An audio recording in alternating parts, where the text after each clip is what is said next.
Hello everyone, good morning, Radhe Radhe. कैसे हैं आप सब? आई होप आप सब अच्छे होंगे। मैं भी बढ़िया हूँ। गाइस, स्वागत है आप सबका मेरे कोने ब्लॉग में। और अभी सुबह मॉर्निंग के बजे अच्छे, एक तरफ मैंने अपनी चाय बना दी है, दूसरी तरफ ये आटा लगा रही हूँ। तो आप लोग सोच रहे होंगे कि इतनी सुबह सुबह कौन खाना खाएगा, आप आटा लगा रही। तो दरअसल मुझे जाना है मार्केट भी यहीं आसपास नहीं, सदर मार्केट जाना है, वो काफी दूर पड़ती है। ये लगा लो अभी निकलूंगी ना थोड़ी देर में, तो उसके बाद मुझे आते आते खूब जल्दी जल्दी अपना काम निपटाऊंगी, तब भी 4 से 5 बज जाएंगे। और ये तो मैं मेट्रो से जाऊंगी, अगर बस से जाऊंगी तो कम से कम रात के 9-10 बज जाएंगे। तो इसलिए मैं मेट्रो से जा रही हूँ, क्योंकि भाई ज्यादा देर शाम के टाइम बच्चों को रात को अकेला नहीं छोड़ सकती, खुला मतलब अकेला नहीं छोड़ सकती। तो इसलिए भाई मुझे जल्द से जल्द वापस भी आना है, लेकिन जाना जरूरी है क्योंकि अपना काम है। बिना वजह तो देखो नहीं जाऊंगी, इतना तो आप लोग भी जानते हैं। तो वजह क्या है वो भी मैं बताऊंगी, क्यों जा रही हूँ आज सदर मार्केट। तो देखो, एक तो सदर मार्केट में अपना इतना डेली का आना जाना है नहीं, ना इतनी नॉलेज है कहाँ जाना है कहाँ क्या, सब कुछ पूछते हुए जाना है, पूछते पूछते, या फिर लोकेशन के हिसाब से जाना है। तो उसमें टाइम बहुत ज्यादा लग जाता है। पिछली बार मैं गई थी ना, तो रिक्शा वालों ने मुझे बहुत मतलब मेरे से पैसे तो ऐंठे, और कभी इधर छोड़ दिया कभी उधर छोड़ दिया। पैदल भी खूब, मतलब रिक्शा में भी खूब पैसे बर्बाद किए, और पैदल भी। क्यों पैदल इसलिए चली कि क्या पता थोड़ी दूर हो, क्यों पैसे दिए, लेकिन जब नहीं मिला, वहां पे भटक गई, तो फिर रिक्शा लेना पड़ा। और रिक्शा वालों ने इतना धोखा दिया है कि भाई वहीं लाके दोबारा छोड़ देना। फिर वहां से बोले कि यहाँ पे डब्बे लेने गई थी, यहाँ भी डब्बे नहीं मिलेंगे, दोबारा लाके वहीं छोड़ दिया। तो इस तरह से ना पिछली बार मैं इस तरह से बहुत ज्यादा कंफ्यूज हुई थी, लेकिन अब की बार ऐसा नहीं है। मैं थोड़ा सा तो कुछ एड्रेस अपना लेके चली हूँ, साथ में कुछ अपना मैप वैप लेके चली हूँ, जैसे कि लोकेशन मंगा ली थी। तो फिर भी देखो थोड़ा सा तो पूछना पड़ता है ये बीच बीच में।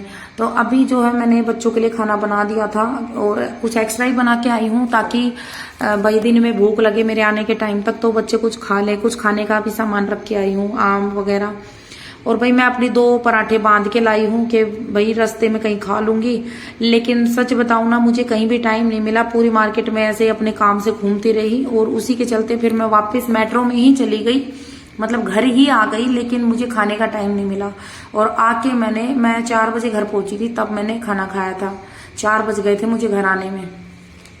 तो अब ये सीलिंग मशीन जो मैंने मंगाई थी, आप लोगों के साथ पिछली वीडियो में शेयर किया था, इसके साइज के डब्बे तो थे, लेकिन मुझे ये था कि जो अंदर का सीलिंग होता है ना, जो चिपकाते हैं, देखो ये चिपकाई है मैंने अभी डब्बे पे, ये जो है ये इसकी साइज की नहीं थी, मतलब लानी पड़ती है।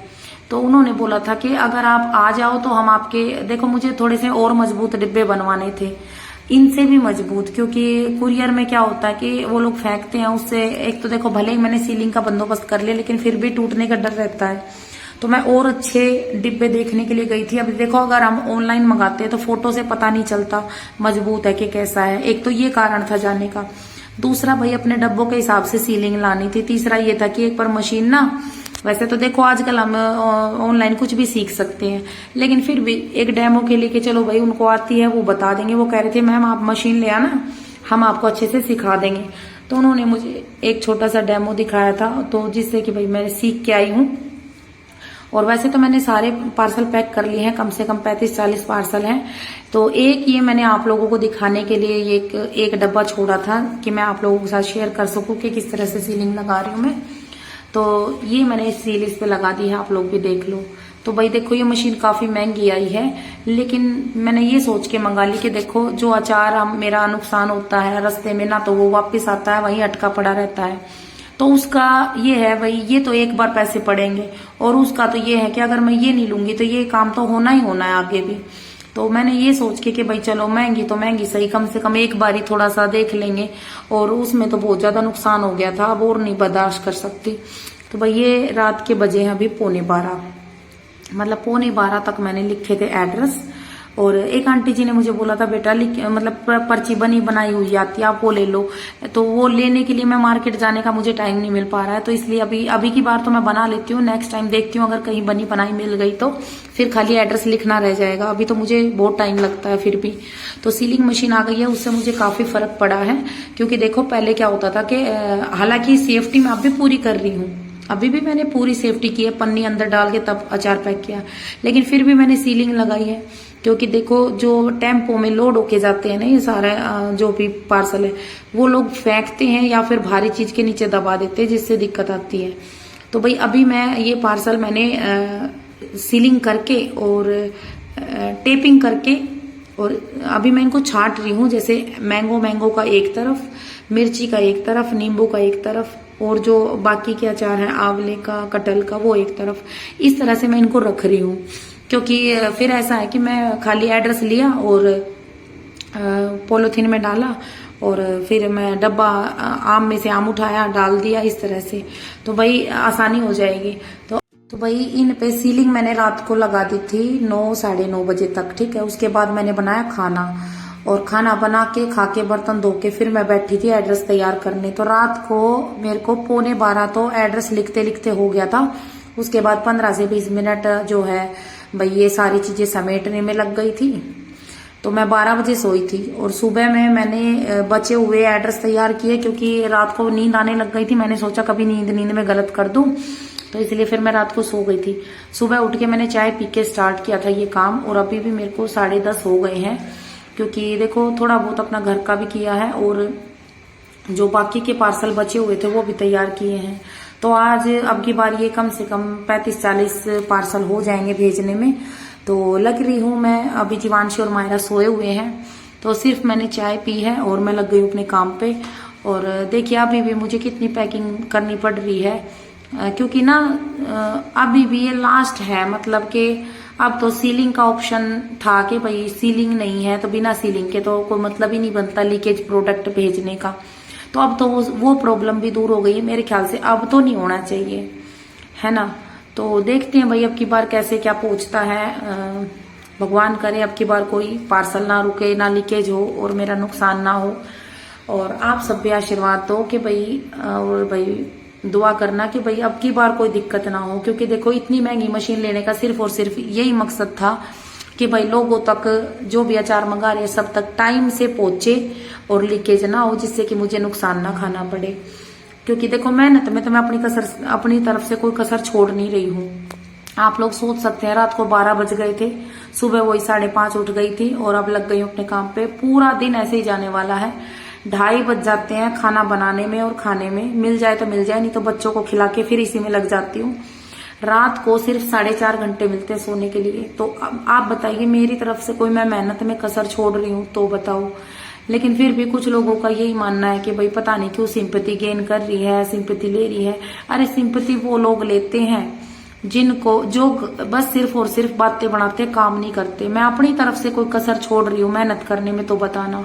कोई कसर नहीं छोड़ रही हूँ, दिन रात एक कर रखा है मेहनत करने में। अगर ये रात ना हो ना, सच बता रही हूँ, अगर ये रात ना हो ना तो शायद हम रात को भी ना सोए। मेरी मम्मी कहती है कि काले सिर वाले का कभी नहीं बढ़ता। अगर ये रात ना बनाए ना तो लोग रातों को भी ना सोए। तो वो चीज मैं सोचती हूँ कि भाई सच में अगर ये रात ना हो ना और नींद ना आए तो करते ही रहो, काम तो खत्म ही नहीं होते काम कभी। तो भाई आप लोग देख रहे होंगे अब भी कितनी मेहनत लग रही है इस काम में।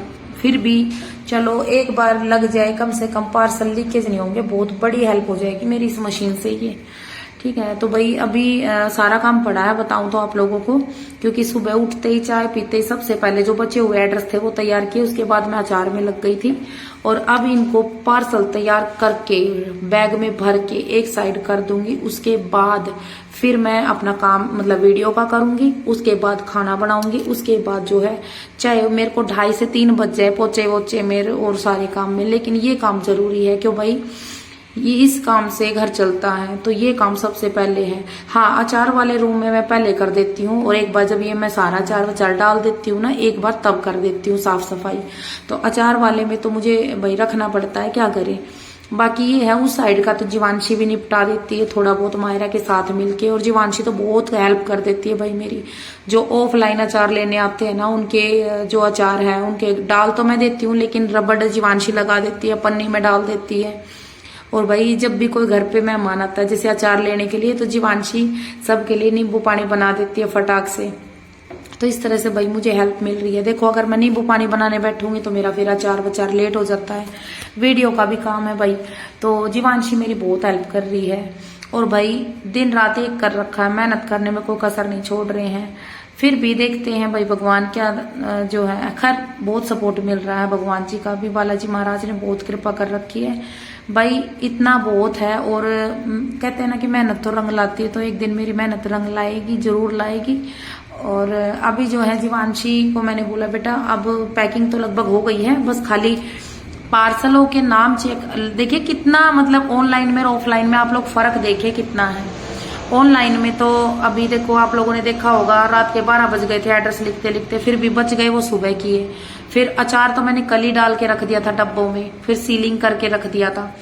अभी मैंने सारा सब कुछ तैयार कर दिया, पार्सल पैक कर दिए। तो अब हमें मिलाने हैं सबके एड्रेस और नंबर। तो अब मैं नाम बोलती जाऊंगी, जीवांशी इनको बैग में रखती जाएगी। जिस जिसके पार्सल मैं भेज रही हूँ सब में टिक लगाती जाऊंगी, क्योंकि भाई किसी का छूटना नहीं चाहिए। और सबसे बड़ी बात कि भाई गलत अचार नहीं पहुंचना चाहिए, किसी ने मिर्ची का मंगाया आम का पहुंच गया, ऐसा नहीं होना चाहिए। तो देखो जीवांशी मेरी बहुत हेल्प हो जाती है भाई, भले ही छोटी है पर बहुत हेल्प कर देती है। और सबसे बड़ी बात ये ना बहुत तेज है दिमाग में, एक बार कहीं का रास्ता देख लेती है ना तो भूलती नहीं है। मैं कहीं भी जाती हूँ ना तो थोड़ा बहुत भी चल जाती हूँ, लेकिन जीवांशी नहीं। जीवांशी बोलेगी नहीं मम्मी यहाँ से आए थे, मैं बोलूंगी नहीं यहाँ से आए थे, बोले नहीं मम्मी यहाँ से आए थे, मैंने देखा था। और सच में ये सही निकलती है। तो इस चीज में ना ये चालाक लोमड़ी है, बिल्कुल बहुत तेज है। और चलो इसी के सहारे मेरा भी गुजारा हो जाएगा, नहीं तो मैं तो मेरे घर वाले बोलते हैं कि तू तो ऐसे पागल ही रहेगी सारी जिंदगी। मतलब मेरे को ना एड्रेस जल्दी से याद नहीं होता, गलियां वालियां ना मेरे को जल्दी से याद नहीं होता। हाँ पूछते पूछते मैं पहुंच जाऊंगी, चाहे मुझे कहीं भी भेज लो। अभी तो पहले तो इतना भी नहीं था, पर हाँ मैं भूल जाती हूँ गलियों को, इनको मैं इतना ध्यान से देखती नहीं हूँ कभी। तो जीवांशी मेरी बेटी इन चीजों में तेज है। तो अभी जो है अम्मा बेटी ने मिलके पार्सल रेडी कर दिए हैं और भर दिए हैं 2 बैग। तो जब तक कोई कुरियर बॉय आता है, कुरियर बॉय मतलब आता है, तब तक मैं इस रूम में दोबारा से झाड़ू लगा देती हूँ। एक बार मैं कर चुकी हूँ काम लगने से पहले, क्योंकि मुझे पता था कि भाई इसमें कम से कम 5-6 घंटे मेरे आराम से निकल जाने वाले हैं। और भाई अभी सारे अचार जो मैंने बाहर रखे थे, जो ताजी बनाए थे ना, उनको धूप दिखाती हूँ। तो धूप आ रही थी तब मैंने बाहर रख दिए थे, अभी धूप चली गई है तो हम इनको अंदर रख रहे हैं। और अभी हम करेंगे मिलके काम। जैसे झाड़ू में फटाफट लगा दूंगी, तो 1-2 रूम में जीवांशी घुमा देती है पोछा, और ना भी करे तो भाई मैं कर लेती हूँ, क्योंकि देखो वैसे ही बहुत हेल्प कर देती है जीवांशी। बाकी आज की वीडियो कैसी लगी, अच्छी लगे तो लाइक शेयर सब्सक्राइब कर देना। बाकी